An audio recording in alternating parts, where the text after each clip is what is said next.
Unbelievable. Sunday morning, if you're on the East Coast, victory for USA in overtime against Canada, 2-1. Tom Nappi here, joined by Morgan Donahue with some Olympic reaction, and we're also going to have some playoff bracket reaction as we take you across the TVL. Morgan, how are you on Tom, this I'm doing Sunday? doing fantastic, and what a finish! We are not even a couple hours off of that incredible finish, and just unbelievable. The last gold medal for the men was 1980. At Lake Placid, and the females, total legends going out there, and for both of them to do it against Canada, like unbelievable storyline. But I can't tell you how important this is going to be for youth hockey for years and years to come. There's going to be new hockey players because they sat here and watched and want to play for USA someday and want to represent their country. And this is going to be bigger than we'll know, when you look 10, 15, 20 years from now. Just super proud, but also what an accomplishment for the game of hockey in the United States. Yeah, I mean, I think it shows really how much hockey has grown in the United States. I mean, this is Canada's national sport we're talking about. Maybe it's our national sport now since we won in the men's and the women's, but it shows how much it's grown. We're right there. We're right there It, with the best of the best. just the way they did it too. So Hallebuck, in Hellebuck, net. yeah. What a performance! One of the performance of the ages. Kind of remind me of Timmy Thomas, over the course of 7 games that he had versus Vancouver. But they were gritty. I mean, Hughes, the guy who scored the game-winning goal scorer, lost, his front teeth, getting stuck in the face with it. I don't think he missed a shift. I think he was on the bench for a second, then was back out there for his regular shift not long after. But just grit, and believability in each other. And even though Canada was pretty much dominating the play for the second and third period, they still believed in themselves. They were able to get to overtime, get, a fresh wind, and then to go out there and capitalize. I mean, what a play by the guy who had the assist on that, sending it over to Hughes. He had to win that puck battle with, I believe, Makar to then send it over, and then beautiful finish. Yeah, I mean, just an unbelievable finish. And I'll tell you what, I mean, overall, you could argue, yeah, they got outplayed offensively a bit by Canada. Canada outshot them, what was it, 42-28? Yeah. 42 shots, that's a lot of shots. And Hellenbuck made 41 saves, which is Incredible. incredible. Huge saves too. Like the paddle, that Some was of a those goal. saves, I don't know how he saved it. I don't even know how. He It had was a couple unreal. breakaways, and the paddle though, that was like unbelievable. Like wide open net for Taves to put down the back of the net, and he put the paddle out there and stopped it. Oh, Just unbelievable save when it matters the most. I mean, I'm looking at this picture right now. I wish I could pull it up of it's in the sequence where Canada pretty much crowded the net and they're trying to Yeah. push it in, and it's actually the one you're talking about when he was just able to knock the puck out of there. But How about McAvoy? wow, McAvoy had that save too. So he was in the net, and kudos to him for not putting an open hand on the puck. He had his hands like this, which is legal. If you open your hand and you catch that and you're in the crease, that's a penalty shot. right. But to get in front of that puck as it was working its way into the net, and to keep it in front of him and out of the net, like that was remarkable. But that's what it takes. That's what it takes to win big games. That's what it takes to win a gold medal. And this is what it's going to take for Tri-Valley League teams that are going to be kicking off the playoffs next week. Well, that is a good transition. But I did want to mention one last thing about the Olympics before we transition. Yes. This is statistically the most successful Winter Olympics in America's history. Most golds ever with 12. Second most in overall medals. I mean, Norway just kind of owns the Olympic Games in the Yeah. winter. But Speed skaters. 33 overall medals. Unreal. That's 12 incredible. gold, 12 silver, 9 bronze. Unbelievable. I'm damn proud. It's nothing better than hearing your national anthem. You got the flag draped over your shoulders, and just being proud from where you're from on the world stage. Nothing better. And I think it was our first gold in figure skating for a long time, too, with Alyssa Yeah, Liu. it'd been a long time. Yeah. Yeah, I'm So thinking about like Christina Yamaguchi. Maybe was I don't know who the first one was before that, or the one isn't previous. it the one who's been announcing Is it Lipinski? Lipinski, I think. Okay, it might be Lipinski then. Yeah, I'm pretty sure Lipinski was the last gold. So Yeah, early now you have 2000s. 17-year-old Alyssa Liu, which is an incredible story. Her family escaped communism in China and became American citizens, and now she's winning gold for her country. So pretty Yeah, incredible stuff. incredible connections too. The male figure skater who's from Norwood, unfortunately, Yeah. tragically lost both his parents. But he skates and trains at the rink where the Norwood Mustangs play. You know, that's a adjoining rink. They have a hockey rink on the left and then a figure skating rink on the right. And that's where he's been, working for very, very hard for the last several years on his, his figure skating. And, it definitely, it hits home, these athletes that are right here in our backyard. It's I incredible. mean, I give him huge credit. I mean, to go through such a tragedy like he went through and still be able to get to the Olympics. I mean, Yeah. that's incredible. Yeah. Way to keep fighting and get there. And It, certainly his parents would be proud. no question. But with that, what a great time of year it is. You have the Olympics, you got the playoffs, you got championships. Of course, we have the state tournament brackets come out. Yeah. And we're going to get into that right now. We're going to take you across the TVL with the state tournament brackets. We had basketball and hockey released. There you go. One last look at our excellent Olympic graphics, courtesy of the National Hockey League. But let's start off with boys basketball. Here you have it. All the teams in green are in. That's 8 out of the 12 teams making the postseason for boys basketball. Incredible. I mean, shows to the. I don't think our league gets enough credit when it comes to boys basketball. Girls basketball, it does. I think hockey is starting to get a lot of credit, and we'll talk about that, when it comes to the numbers of that, which are absolutely remarkable. But boys basketball, I don't think gets enough credit. Division II specifically there's a lot of teams. So that's another thing too, which makes it difficult to really kind of gauge, the leagues and whatnot. But kudos to the Hillers. Holliston, obviously my Wolverines, who are the Tri-Valley League TVL large champs. Medfield was terrific as well this year. TVL small champs. Medfield had a big turnaround. I mean, not that they weren't good last year, but I think they were like almost around 500 last year, and now they're the TVL small champions. Yeah, Coach Moon was Medfield grad right around my era. I remember, Westwood having some battles with him, Chris Laham, Mark Leone, those guys going to battle with Moon. He was their stud. Every team back then had a stud. There was kid, Bellingham, they had Santos who played basketball. There was kid Blue played basketball too. I could go on and on about but it's really cool to see these kids come back and coach their programs. But it's going to be fun. These are certainly teams that when you look at them, who's the highest seed out of them? All of them? Is it Medfield? Yeah, Medfield is the 8th seed. They got the highest seed, and look at Hopkinton. I mean, 12-8, ranked all the way at 41. They got to be on the road with a prelim game, and that's why it's important to play up. And a lot of teams are starting to do that. Hopkinton certainly did it more this year, and I know Westwood did as well. Yeah. But especially in basketball where it's so competitive, you want to make your non-league games as tough as possible, pretty much. Yeah. You want to be battle tested. You want your team to have that confidence, that swagger going into the playoffs of, we know we're a good team. The worst thing you can have is a team that's questioning it, that hasn't had enough of those games going into the playoffs and then figuring it out then. Sometimes it works. Sometimes they win a big game and then they get the confidence from that and they go on a heater. But the teams that don't question whether or not they're good or not, they know they're good, and they know also in collaboration with, they have to outwork everyone too.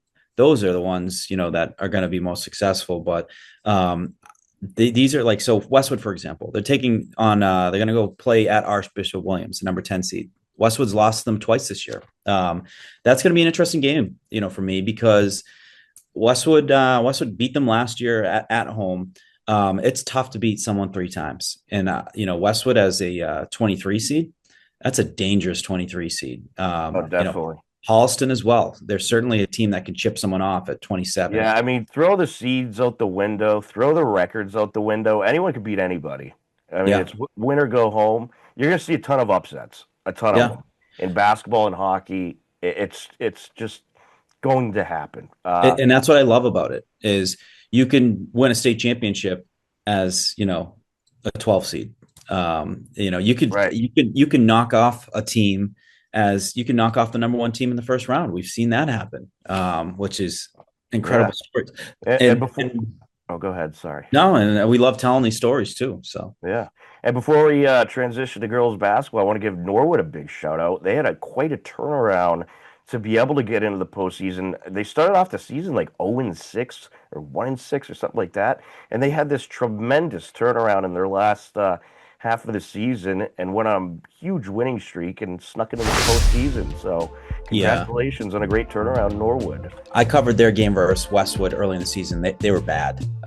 Westwood won big, and they then beat Westwood in Norwood, and they were a different team. So you got to give a shout out to them. They have turned it around. They were very impressive, and they are certainly a team that can do some damage in the playoffs too. So I mean, absolutely got to give them a shout out for making it into the playoffs and their finish. Absolutely. And on your screen now, you got girls basketball. And look at this, 10 out of the 12 teams in the TVL in the postseason. I think it just shows you how strong the Tri-Valley League is in girls basketball. And this seems to be a very similar case every year, most of the league getting in. And very competitive all season long as well. So, and you got some high seeds here. You got Millis, who got the second seed in the Division 4 Medway. bracket. Yeah, Medfield, the first seed in Division 2, Medway. They're incredible. Medfield, in my opinion, is the best team in the state. They're so well coached. Coach Nickerson has done a fantastic job. And just when you think, okay, Medfield's going to graduate some players and maybe there's going to be some parity, maybe there's going to be, a new top dog. They get new players that come in that are studs, and they're not even just they had a couple years where that girl Olenek, I think, graduated, and she has gone on to I think score 1,000 points in college. So when she graduated, you think, all right, maybe there's going to be a new top dog. No, they had incoming freshmen come in that were the best players not only on the team but most in the state. Pretty darn impressive. Got to give a shout out to Hopkinton. What a season they had. I think they won their first 10, 11 games. That was very, very impressive. And in Division One, and at one point they were, I think, 8th in the Globe too in the state. So, shout out to them. Great start. Norwood, very impressive. And they got a home game in the round of 32. That's huge. So that's gonna be fun. And I don't think Hopkinton. I think Hopkinton's a Division 2 team. Not saying size wise. I don't think they're the same size as these D1 teams. So for them to get a home game in Division 1, in their first year in Division 1, pretty impressive. And shout out to them. I think they're a true Division 2 size. School, in my opinion. But I was very impressed with them. Norwood is very talented too. Norwood, had and it's lining up, Morgan, that you could have a Medfield Norwood rematch in the round of 8, possibly. Yeah.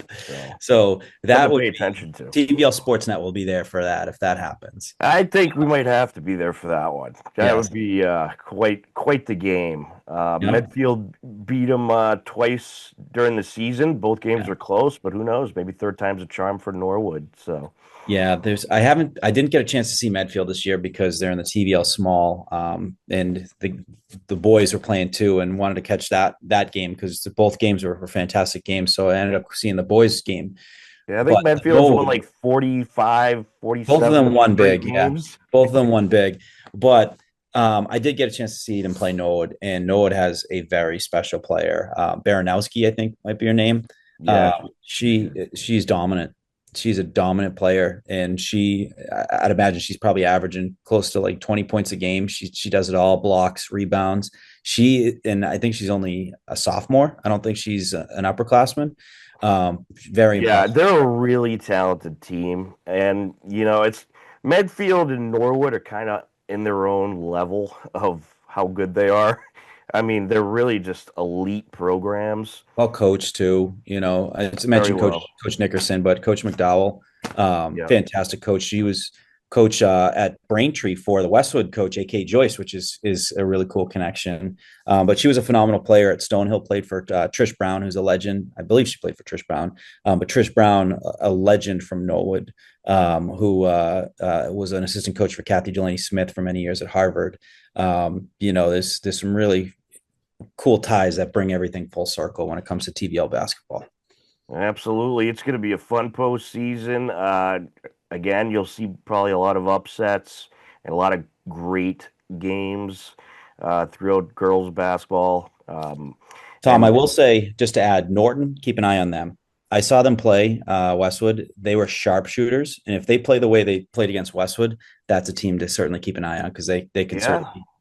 they gave Hopkinton a bit of a run when they met up. So certainly a team to keep an eye on. And they got what should be a great game against Pope Francis. So that's going to be a good game, I think, between Norton, who really got kind of much hotter as late in the season, and they were able to sneak in. And obviously their record's only 6-14, but they're in a very Division 3 is extremely competitive, very competitive. So Yeah. 6-14 is almost a good record in Division 3. All right, moving along to boys hockey. Look at that. Only most of the TVL getting in, 9 out of the 10 teams on the boys' side. Westwood, what an incredible season they had, winning the TVL Large Crown.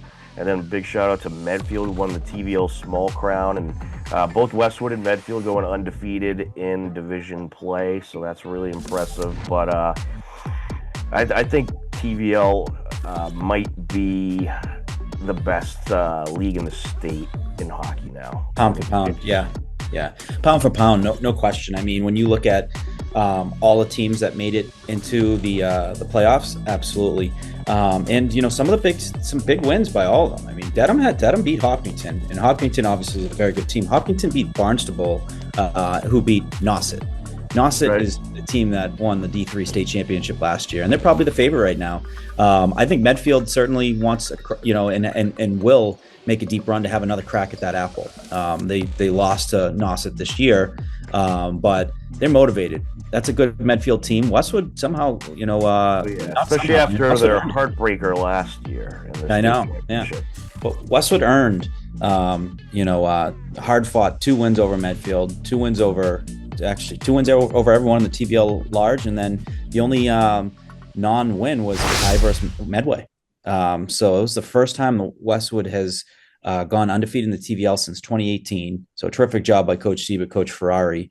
Prior to that was 2003, and then they did it again in 1992. So that's a very impressive feat. I will say, keep an eye on Hopkinton. I think they're a team that can steal some wins. They got guys who can put the puck in net. They got a solid defense, and they got a goalie who's pretty darn impressive. That first game of the season, the goalie battle that we saw. Shout out to Sean Joyce, Westwood goalie, TVL goalie of the year. As a kid who was JV goalie for 3 years and gets his first crack at varsity this year, outstanding season. I mean, Colin Spavento is one of the top goalies for Hillers. Joyce was incredible. And really, like those Westwood Hopkinton games, it came down to like who could get the one goal, well, at least in the second game. But it was mainly a defensive affair. And you saw both goaltenders making incredible saves all game long. And who knows, maybe a Westwood Hopkinton rematch in the postseason. Hey, we've been there. I was on the bench the last time they played, and you were covering the game. So I was coaching then. But I would love to see it. Love to see the TVL playoff matchups. They're always fun. And I do want to highlight the small real quick. So Medfield, I think Medfield's got as good a shot as anyone to make it to the state championship and compete for trying to win a state championship. Nauset's going to be tough. I think they can do it, but that's going to be a tough. I think Nauset's going to be there. Norton, scrappy team. They're able to just find ways to win games. They put a couple goals in, and they have a strong defense. Great goalie from Norton too. DS Weston, I think they got as good a shot as anyone to win a state championship. Very good team over there. Christos Yeah. Rogeris is just unbelievable. Yeah. He just got his last game of the regular season, 100 career points. That's So, incredible. I mean, talented player. and their goaltender got 1,000 career saves. Yeah, that's impressive. And they're 2 years off of a state championship. So there's some guys on the team who have that veteran, and big game kind of ability under their, experience. And then Medway, don't count out Medway. Medway tied Westwood. It was a great game. It was kid number 13. He was one of the better players I'd seen all year in the TVL. I feel like he didn't get off the ice. He was so important. But there's some really strong teams this year in the Tri-Valley League. I think Westwood can certainly make a deep run. You got to compete with Canton, which Canton, in my opinion, is probably, in my opinion, I think Canton's the top team in the state. Yeah, Canton is what an unbelievable program they are. And I have an unfortunate memory of Hopkinton going against Canton in the state championship. That was kind of it was fun going, but it wasn't a fun game for the Hiller fans. But Canton's a powerhouse. They're just a powerhouse, and they have always been in the picture for the state championship, I think, pretty much every season. So they're always a team to go for. Terrific. Coach Schumann's done a terrific job, and you know what he does for work? He's a teacher at Westwood High School.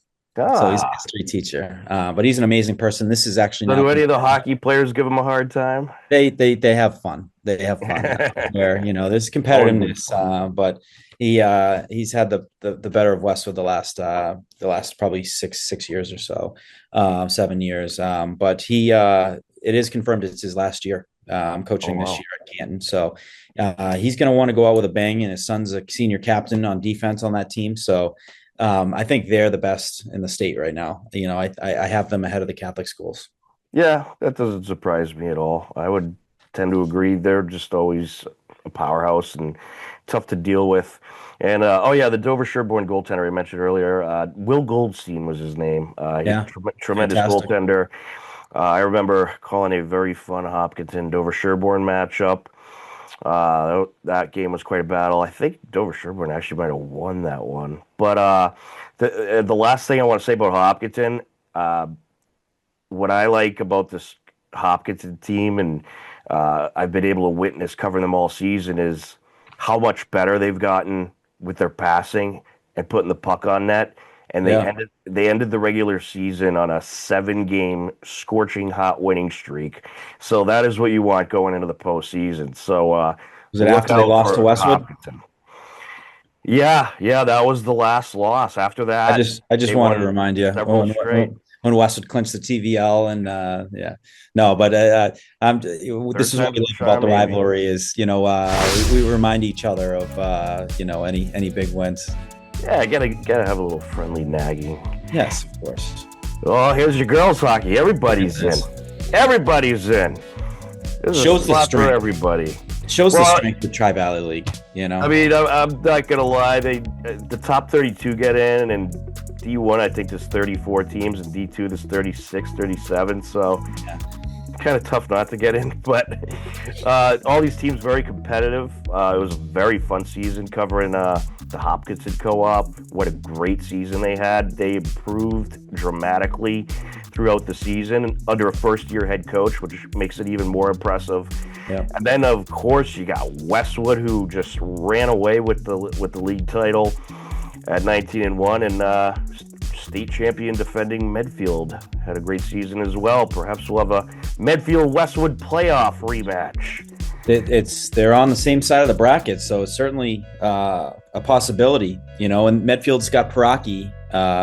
Anything can happen when you got Paraki in net. They got McDonald up front too, who's a fantastic player.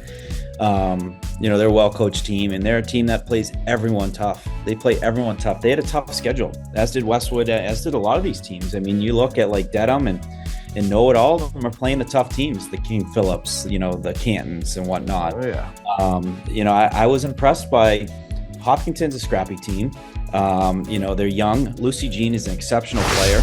I think Callie Arthur is terrific on defense. Mm-hmm. And Cholera, I believe the goalie, was outstanding. So, they they're very impressive. They're in the D1 ranks. Not easy to I think it's their first year in Division One, just similar to the other sports, but they can certainly get make some upsets happen. As the 29 seed, Medfield, the 9 seed. That's a dangerous seed for them. They won the state championship, I think. Was it an 11 or 12 seed last year? Medfield, yeah. Yeah. 11 seed, I think. Yep. 11 seed. So yeah, I mean, especially in hockey, I'd say, basketball, it's like this too, but hockey even more so. Throw the seeds out the window, throw the season records out the window. It's going to be upset central. I think you literally said that on the goal call you had last year at Maggie Ash. You go, throw the records out, throw that. Now it's just what's going on now. And then Maggie Ash put it in the back of the net, and you had a fantastic goal call. I've seen undefeated teams. I've seen one-loss teams go up against a team with 8-9 losses and just lose, and then they're out. Yeah, I've seen it all happen. The past doesn't matter. What matters is the here and now in the postseason, in the state tournament. No question. So, I mean, Dedham's a good team. Dedham, shout out to them. The season they've had, they've had some big wins. They've played some tough games, and they've certainly earned a good ranking at number 16. I got to give Westwood a shout out. What an exceptional season they had. Their last game of the season was versus a top Division I team in Hingham, their only loss of the season, and they were able to win that game, and to split the 2-game series against Hingham. Westwood had a very difficult schedule. They had Duxbury on which they beat. They beat King Philip when they were undefeated. They beat Canton. They beat everyone in the TVL twice.